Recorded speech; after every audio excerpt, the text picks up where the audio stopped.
नमस्कार बच्चों, मैं निर्मल सिंह आप सभी का स्वागत करता हूं आज की इस क्लास में। आज हम पढ़ने वाले हैं कक्षा 8 में इतिहास विषय का अध्याय 7 जिसका नाम है महिलाएं, जाति एवं सुधार। आज बच्चों हम इस अध्याय के अभ्यास प्रश्न पढ़ने वाले हैं। चलिए तो शुरू करते हैं आज का महत्वपूर्ण भाग। देखिए, सबसे पहला जो हमारा क्वेश्चन है उसमें हमें इन कुछ महान विभूतियों के बारे में या फिर समाज सुधारकों के बारे में जो है ये किस किस चीज का समर्थन करते थे वो हमें बताना है। चलिए तो फिर से याद करें में हम पहला क्वेश्चन देखते हैं कि निम्नलिखित लोगों ने किन सामाजिक विचारों का समर्थन और प्रसार किया। यहां पर है राजा राम मोहन राय, दयानंद सरस्वती, वीरेशलिंगम पंतुलु, ज्योतिराव फूले, पंडिता रमाबाई, पेरियार, इसी के साथ में मुमताज अली और ईश्वर चंद्र विद्यासागर।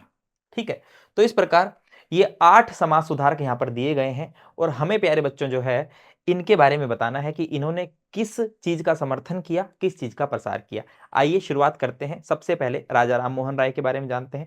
आप सभी को पता है राजा राम मोहन राय को जो है भारतीय पुनर्जागरण का अग्रदूत या जनक भी कहा जाता है। ठीक है ना। और हम देखें इन्होंने ब्रह्मो समाज की स्थापना की थी और सती प्रथा का विरोध किया था। सती प्रथा जिसके अंदर जो है एक महिला अपने पति की चिता के साथ ही जो है जिसे जला दिया जाता है। अब देखिए यहां पर हम देखते हैं प्यारे बच्चों इन्हीं के प्रयासों से 1829 ईस्वी के अंदर जो है सती प्रथा पर प्रतिबंध लगाया गया, कानून बनाया गया। ठीक है, नेक्स्ट हम देखते हैं प्यारे बच्चों दयानंद सरस्वती। देखिए आर्य समाज की स्थापना की थी इन्होंने और विधवा विवाह का समर्थन किया था ना। तो विधवा विवाह के समर्थक थे ये। विधवाओं की स्थिति अच्छी नहीं थी समाज में तो ये विधवा विवाह का समर्थन करते थे। ये देखिए दोस्तों आर्य समाज की इन्होंने स्थापना की। वैदिक शिक्षा के ऊपर भी बल दिया। बैक टू द वेदास, वेदों की तरफ लौटो, ये नारा दयानंद सरस्वती जी का ही है। आगे देखिए फिर है वीरेशलिंगम पंतुलु, विधवा विवाह के समर्थक थे यह भी। और ये भी जो है विधवाओं की स्थिति को सुधारना चाहते थे और विधवा महिलाओं के विवाह के पक्षधर थे। उसके पश्चात हम देखते हैं फिर है हमारे पास में ज्योतिराव फूले, सत्य शोधक समाज नामक संगठन की स्थापना की और जातीय समानता के समर्थक भी हैं। आप सभी को पता है ज्योतिराव फूले जो कि गुलामगिरी नामक पुस्तक भी लिखते हैं जिसके अंदर दास प्रथा जो है अमेरिका की दास प्रथा के बारे में उल्लेख करते हुए भारत में समाज सुधार की बात ये करते हैं। आगे देखते हैं बच्चों पंडिता रमाबाई। पंडिता रमाबाई जो है ये पूना में विधवा गृह की स्थापना करती है और इस विधवा गृह में विधवा महिलाओं को जो है खुद की जीविका चलाने के लिए तरह तरह के जो है कार्य सिखाए जाते हैं ताकि विधवा महिलाएं अपनी रोजी रोटी कमा सके। नेक्स्ट हम देख रहे हैं पेरियार। ये वेद पुराणों के कट्टर आलोचक थे। जी हाँ, पेरियार जो है वे पहले कांग्रेस पार्टी के सदस्य भी बनते हैं। उसके पश्चात जब ये किसी एक दावत में शामिल होते हैं और इन्हें देखने को मिलता है कि यहाँ पर जो है अलग अलग जाति के लोगों को अलग अलग बैठने की व्यवस्था की गई है, उच्च जाति के लोग अलग बैठे हैं, निम्न जाति के लोग अलग बैठे हैं, तो इन्हें जो है ये चीज बहुत बुरी लगी। इन्होंने पार्टी भी छोड़ दी। और बच्चों ये वेद पुराणों के कट्टर आलोचक इसलिए थे क्योंकि वेद पुराणों के अंदर जातिगत विभाजन हमें देखने को मिलता है। ठीक है ना। हम देखते हैं सबसे ऊपर ब्राह्मण, फिर उसके बाद में क्षत्रिय, फिर वैश्य व्यापार व्यवसाय करने वाली जाति और उसके बाद में शूद्र।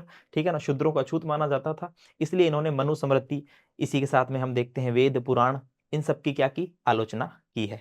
नेक्स्ट बच्चों हम देख रहे हैं मुमताज अली। मुमताज अली जो है ये मुस्लिम लड़कियों की शिक्षा के पक्षधर थे। ये चाहते थे कि मुस्लिम लड़कियां जो है वे भी शिक्षित हो सके। ठीक है, तो ये मुस्लिम महिलाओं में शिक्षा का प्रचार प्रसार इन्होंने किया था, शिक्षा को महत्व ये देते थे।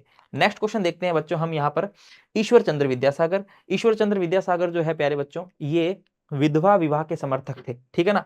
बाकी ये महिलाओं के लिए स्कूल भी खोलते हैं और विधवा विवाह के समर्थक होते हैं और इन्हीं के प्रयासों से 1856 ईस्वी में 1856 ईस्वी के अंदर जो है विधवा विवाह से संबंधित जो है अधिनियम भी पारित किया जाता है ब्रिटिश काल के अंदर, याद रखिएगा।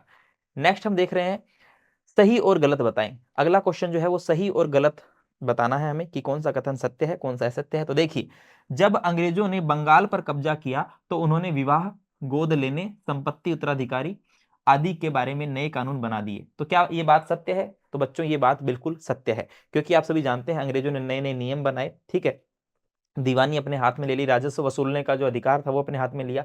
गोद अधिनियम भी बनाए। हम देखते हैं दोस्तों डलहौजी जो है वो गोद निषेध प्रथा यानी कि गोद लिए हुए पुत्र को जो है उत्तराधिकारी वारिस जो है नहीं माना जाएगा, ऐसे नियम भी वह बनाता है। तो ये बात क्या है, सत्य है। नेक्स्ट देखिए, समाज सुधारकों को सामाजिक तौर तरीकों में सुधार के लिए प्राचीन ग्रंथों से दूर रहना पड़ता था। तो क्या ये बात सत्य है क्या? नहीं बच्चों, ये बात सत्य नहीं है। समाज सुधारक जो है वे जो प्राचीन धर्म ग्रंथ है उन्हीं की आड़ में उन्हीं की कुछ पंक्तियां जो है वे सामने लोगों के प्रस्तुत करते थे और बताते थे कि देखिए किसी भी आपके ग्रंथ में ये बात नहीं लिखी है, किसी भी ग्रंथ में सती प्रथा की बात नहीं लिखी है, किसी भी ग्रंथ में ये नहीं कहा गया कि विधवा के साथ में ऐसा सलूट करो।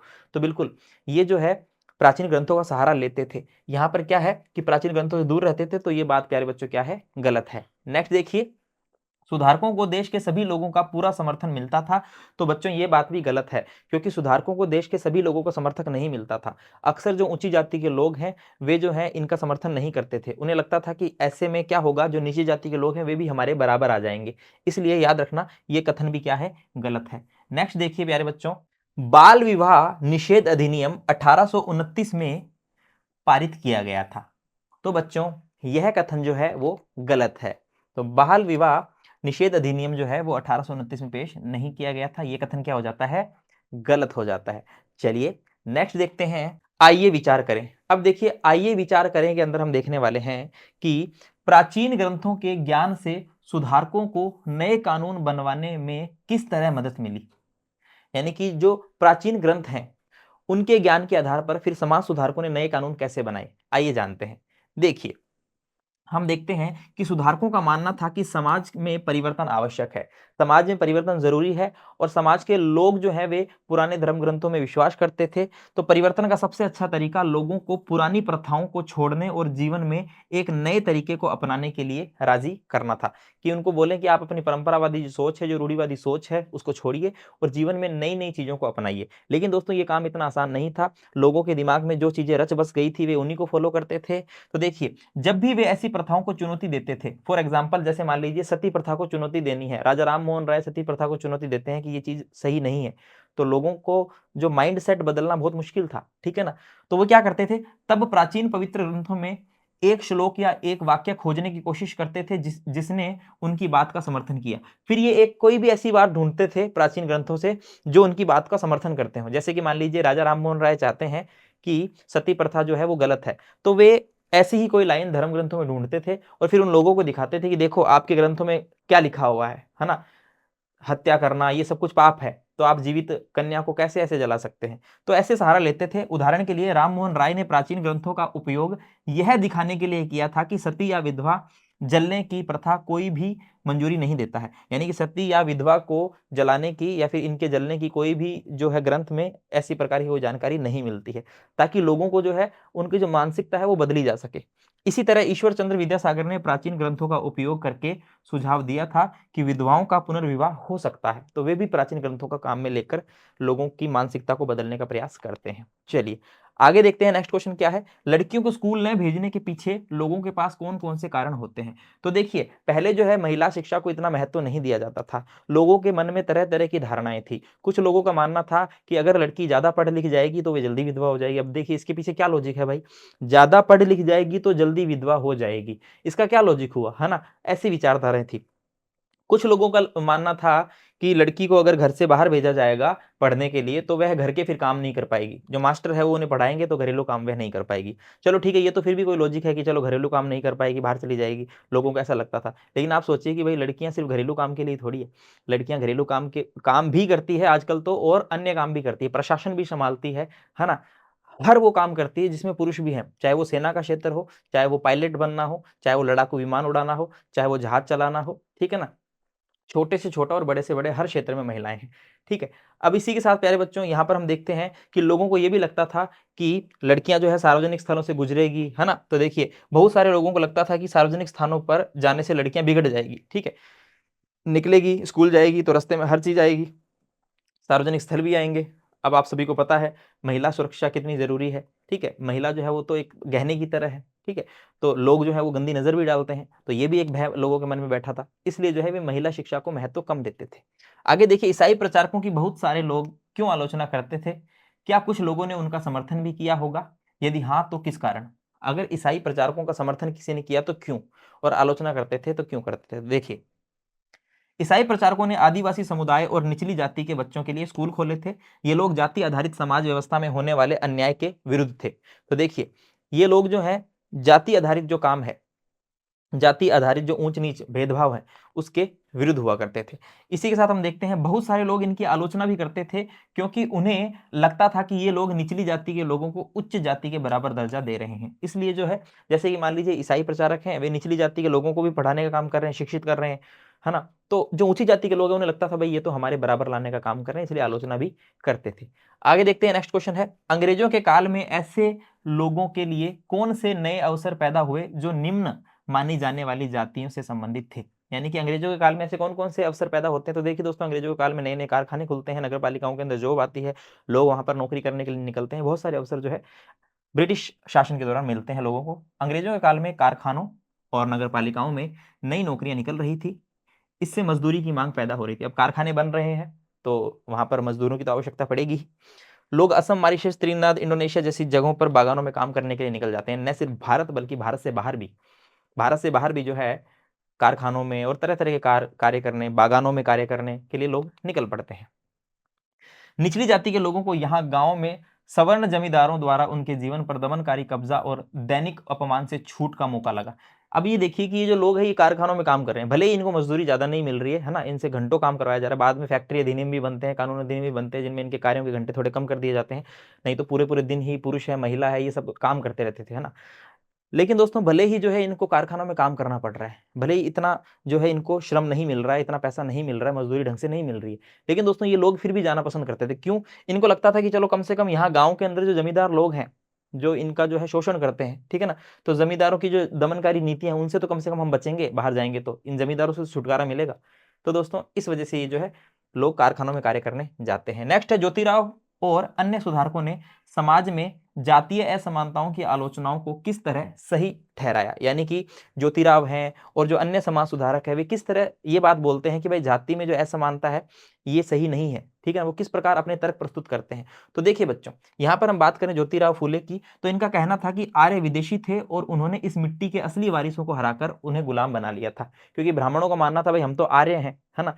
तो ज्योतिराव फूले तर्क देते हैं भाई आर्य तो विदेशी थे, बाहर से आए थे। अगर हम इतिहास पढ़ते हैं तो हम देखते हैं भाई आर्य जो है सेंट्रल एशिया से आए थे, मध्य एशिया से, ठीक है ना।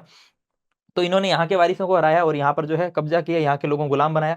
हारी हुई जनता को वे निम्न जाति के समझने लगे थे। जो लोग हारे हुए हैं उन्हें ये निम्न जाति का मानने लग गए। उनके अनुसार इस देश की धरती निम्न जाति के लोगों की ही है।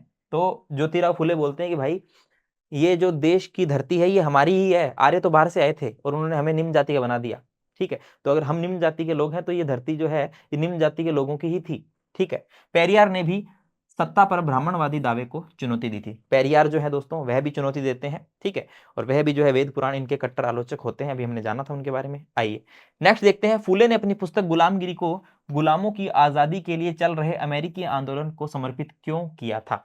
तो देखिए आप सभी जानते हैं कि लगभग 1873 में फूले ने गुलामगिरी पुस्तक लिखी थी, ठीक है ना, गुलामगिरी पुस्तक।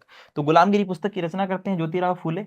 अमेरिका में उसके 10 वर्ष पहले, यानी कि 10 साल पहले अमेरिका के अंदर जो है दोस्तों एक गृह युद्ध होता है, जिसमें फलस्वरूप दास प्रथा खत्म हो जाती है गृह युद्ध के अंदर। तो फूले ने अपनी पुस्तक उन अमेरिकी लोगों को समर्पित की जिन्होंने गुलामों को मुक्ति दिलाने के लिए संघर्ष किया था। यानी जिन्होंने गुलामों के लिए संघर्ष किया, जो काले दास थे, काले गुलाम थे, उनके लिए संघर्ष किया, उनको स्वतंत्रता दिलाई, ठीक है, उनको मुक्ति दिलाई। तो उनके लिए ये अपनी पुस्तक जो है समर्पित करते हैं। उन्होंने भारत की निम्न जातियों और अमेरिका के काले गुलामों की दुर्दशा को एक दूसरे से जोड़ लिया। यानी कि जिस प्रकार भारत में निम्न जातियों के साथ में भेदभाव होता था और अमेरिका में काले गुलामों के साथ में भेदभाव होता था, ठीक है बच्चों। तो इन दोनों को उन्होंने समान देख लिया कि भाई ये दोनों समान घटनाएं हैं। भारत में भी जो है दमन हो रहा है, यहाँ पर भी दमन हो रहा है, भारत के अंदर भी दास बनाए जा रहे हैं, यहाँ पर भी दास बनाए जा रहे हैं। तो उन्होंने जो है इसमें एक समान अर्थ ढूंढते हुए जो है अपने फिर इस पुस्तक को उन्होंने लिखा था, याद रखिएगा। नेक्स्ट हम देखते हैं बच्चों, आइए करके देखें। आइए करके देखें में देखिए, मंदिर प्रवेश आंदोलन के जरिए अंबेडकर क्या हासिल करना चाहते थे। तो देखिए पहले जो है नीची जाति के लोगों को मंदिर के आसपास भी भटकने नहीं दिया जाता था, क्योंकि पंडित जो है उनको लगता था कि अगर निम्न जाति के लोग मंदिर के अंदर जलाशयों का प्रयोग करेंगे तो मंदिर का जो पानी है वो क्या हो जाएगा, वो हो जाएगा अपवित्र। तो इस प्रकार से जो है बहुत ज्यादा भेदभाव समाज में व्याप्त थी। अंबेडकर जी जो है वे मंदिर प्रवेश आंदोलन की शुरुआत करते हैं 1927 में अम्बेडकर ने मंदिर प्रवेश आंदोलन शुरू किया। वह पूरे देश को दिखाना चाहते थे कि समाज में जातीय पूर्वाग्रहों की जकड़ कितनी मजबूत है। यानी कि वे दिखाते थे, समाज में दिखाना चाहते थे कि लोगों में के मन में कितने पूर्वाग्रह हैं, कितने वहम है जाति को लेकर, कितने जो है उनके मन में जो है शंकाएं हैं नीची जाति को लेकर। तो वे उस चीज को हटाना चाहते थे, समाज में जो भेदभाव उसको समाप्त करना चाहते थे। फिर देखिए, ज्योतिराव फूले और रामास्वामी नायकर राष्ट्रीय आंदोलन की आलोचना क्यों करते थे? क्या उनकी आलोचना से राष्ट्रीय संघर्ष में किसी तरह की मदद मिलती है? तो देखिए, यहां पर हम देखते हैं ज्योतिराव फूले और रामास्वामी नायकर राष्ट्रीय आंदोलन की आलोचना इसलिए करते थे क्योंकि राष्ट्रवादी लोग भी जातिगत भेदभाव करते थे। जो राष्ट्रवादी लोग हैं वो जातिगत भेदभाव करते थे। मैंने आपको बताया था कि जो रामास्वामी नायकर है, जो कि पेरियार के नाम से प्रसिद्ध होते हैं ना, रामास्वामी नायकर पेरियार एक ही बात है, पेरियार के नाम से प्रसिद्ध होते हैं। तो मैंने आपको बताया था कि ये कांग्रेस के सदस्य होते हैं और एक दावत में जाते, तो जो दावत थी वो राष्ट्रवादियों की दावत थी। राष्ट्रवादियों की दावत में जाते हैं और वहां पर ऐसे भेदभाव देखने को मिलता है, तो ये बड़े ही हताश होते हैं। ठीक है, तो राष्ट्रवादी लोग भी जातिगत भेदभाव करते थे। उनका मानना था कि निम्न जाति के लोगों को अपने स्वाभिमान के लिए खुद लड़ना होगा। यानी कि पेरियार जो है वे मानते थे कि स्वाभिमान के लिए खुद लड़ना पड़ेगा, इसीलिए पेरियार ने स्वाभिमान आंदोलन भी चलाया था। निम्न जातीय नेताओं के भाषण, विचारपूर्ण लेखन और आंदोलन से उच्च जातीय राष्ट्रवादी नेताओं के बीच कुछ आत्म मंथन और आत्मालोचन की प्रक्रिया शुरू हुई। बिल्कुल उन्होंने कुछ सोचना शुरू किया कि हाँ, ये जो चीजें हैं ये सही नहीं, आत्म मंथन करना उन्होंने शुरू किया था। चलिए, तो बच्चों इस प्रकार से अध्याय 7 के जो अभ्यास प्रश्न है वो यहाँ पर समाप्त होते हैं। उम्मीद करता हूं कि आपको ये प्रश्न अच्छे से समझ में आए होंगे। तो यह जो भाग है यही समाप्त होता है। धन्यवाद।